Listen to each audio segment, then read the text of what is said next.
Everyone, welcome to Cooking in Quarantine. My name is Samantha and I am a health promotion specialist at CFB Halifax. Today I'm going to be showing you how to cook some crispy sweet potato wedges. They're a great option to sort of jazz up your plain sweet potato fry that you might have with supper. And the other great thing about them is that they're baked. So they're not deep fried, you don't have to be using tons of oil. So they're a really great healthy option if you like a crispy fry but you don't necessarily want to deep fry something. So for this recipe, it's pretty basic. All you're going to need is some olive oil. I use Lawry's seasoning salt, but you can use whatever type of seasoning salt that you like.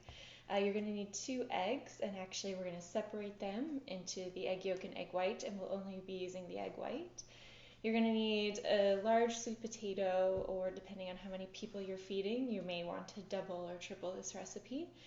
And then you're also going to need some rice flour. I've picked this up from Superstores in the organic section. You can also use cornstarch if you don't have rice flour handy. So without further ado, we'll get into the directions, and of course all of the information about the ingredients and all the directions written out are going to be in the description box below. Alright, so here we have our sweet potato, and what you're going to want to do is just chop that into 4 pieces.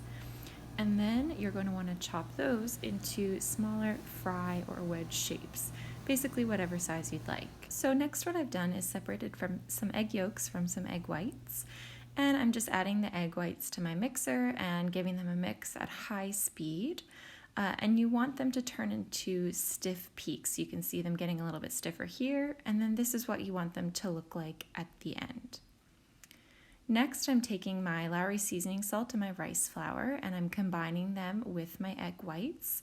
So you just want to gently stir until they're combined, just being careful not to remove too much of the air from your egg whites. So just stir and stir until you get a nice even combination of ingredients, as you can see here. Then you're just going to want to add your potatoes and make sure all your ingredients are well combined. Next, you're going to want to arrange your potatoes on a preheated baking sheet, ensuring that the flat side of each potato is in contact with some of the olive oil. You're going to roast these at 425 for about 10 to 15 minutes until crispy, as you can see here. You're then going to want to flip each piece of your potato and put them back in the oven for another 10 to 15 minutes until golden. Thanks so much for trying this recipe with me. If you have any questions, be sure to leave them in the comments box below and I will respond. Be sure to join us next week at the same time, where we'll have more delicious and healthy recipes for you. Okay, bye-bye and stay safe.